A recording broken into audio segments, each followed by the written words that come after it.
Actually, the beginning was right here in this this university. At the time I attended here, it was 1950 to 53, and we had a huge class. I think 400 in the first year, and it was only a 2-year course, and they gave the option of going to a 3-year course, and 44 of us took the 3-year course, and the rest of the guys left in the second year. And they did very well in the CBC and Chalk River and whatnot. But when I was going here to earn money in the summer, I was a TV serviceman for Richardson Furniture on Eglinton Avenue. And when we came back in the fall of the third year, I think it was the third year, the instructors asked, without revealing anybody's name, what the salaries were earned by the students. They were taking a survey. So at the time, the instructors were earning about $35 a week. I was earning $52 a week as a serviceman. And this came out anyway. After graduation, we went to A.V. Rowe, and who was there but half a dozen of the Ryerson instructors working there as well. I lasted a whole 3 days there because not too many people know that A.V. Rowe was on a cost-plus basis, and the more people they hired, the more money they made. And our entire group that went there did nothing all day but stand around a wired transmission room. So I decided to go back to work as a TV serviceman, and I lasted about 6 months before I started my own business on Avenue Road near Wilson. And from there, I was there for about 20 years, and moved to Rexdale, got into the video recording, 1-inch black and white, etc. And at the beginning of the 70s, we got into professional audio and started a lot of the major studios. The Metalworks, Phase 1, etc. were all built by us. Mind you, there's been many changes through the years to those studios.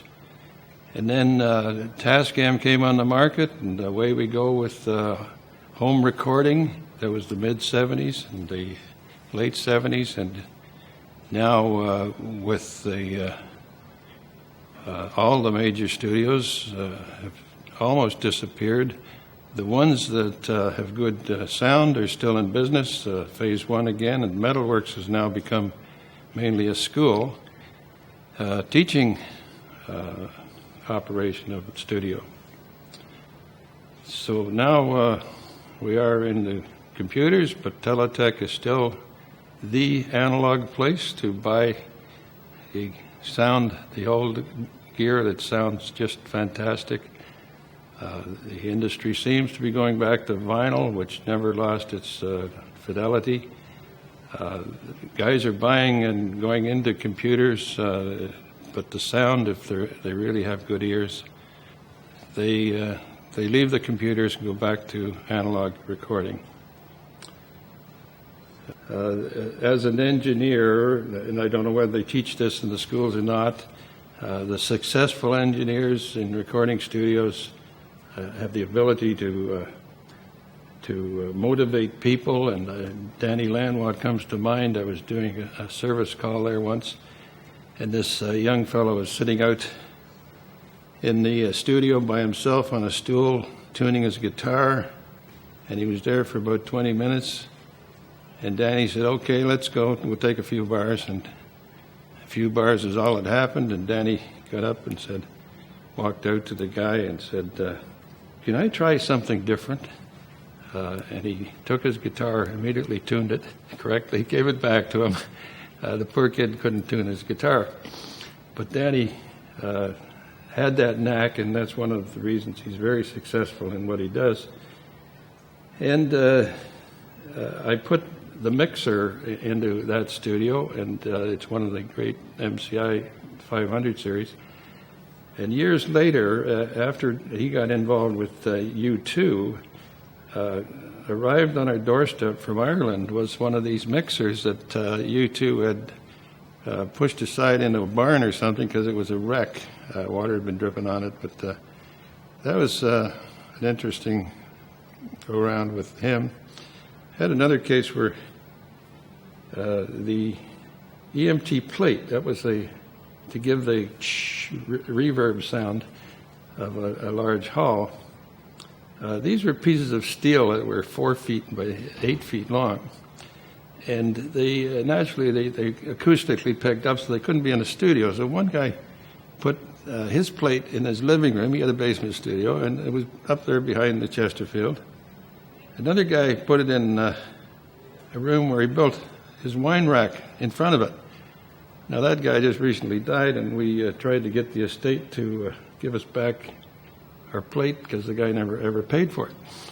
And we were willing to tear the wall down to go and get it because it's still in demand today. A lot of the old gear is still in demand, and that's where we shine. They call us the graveyard of analog. I have a 5,000 square foot warehouse up there full of all this old stuff. And we get guys come in regularly just to wander through and say, have you got one of those? How much you want for it? And had some guys, I had a mixer once, I won't mention the name, but it was brought in, and that's what a guy did, and I said, it's $1,000 a channel. It was 16 channels. At that time, the mixer was really only worth $1,000, but you had to know what it was to command that price. And he ended up buying it. The price was $12,000. And had another one just 2 weeks ago. And these are the mixers that were made in the early 50s, the early 70s. Neve has gone on, and they're now commanding $3,000 a channel. But the lost ones that still had the glamour and the sound, built the same way, was the API, MCI 500 and the MCI 400. So this 400 came in the door and built in 1971. Guy wanted $3,000 for it, and I said, "You don't know what this is, do you? It's worth $30,000." So it's listed now for that, and we'll see what happens. The reason these old boards sound so great is they had little or no harmonic distortion, and harmonic distortion is something that has to do with mixing sounds, and will they be clear as the people playing in front of you, or do they get muddy as they mix? And they all got muddy after they started making mixers with variable EQ. And almost everything today is made with variable EQ because the original type using the Butterworth filter had little or no distortion to distort the harmonics where this sound clashes. So that introduced a whole family of gadgets that try to clear the sound up. Aphex oral exciters, the different types of reverbs. There was one that the Aphex oral exciter is an interesting thing that was brought out by a guy who was doing an experiment to build something, and he couldn't understand why one channel sounded different than the other. And the one channel, he finally found out what it was, and he couldn't introduce or show a demo at this AES convention in LA, I think it was, because he was going for world patents. Well, this was the Aphex oral exciter, which ended up being an odd harmonic distortion gadget, which made the voice seem clearer and more forward.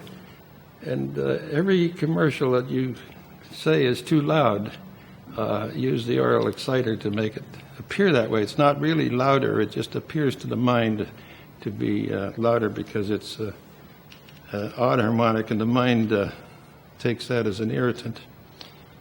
Strangely enough, tubes are even harmonic distortion, and they appear to the mind as a pleasing sound. That's why the hi-fi enthusiasts all go for the tube sound today.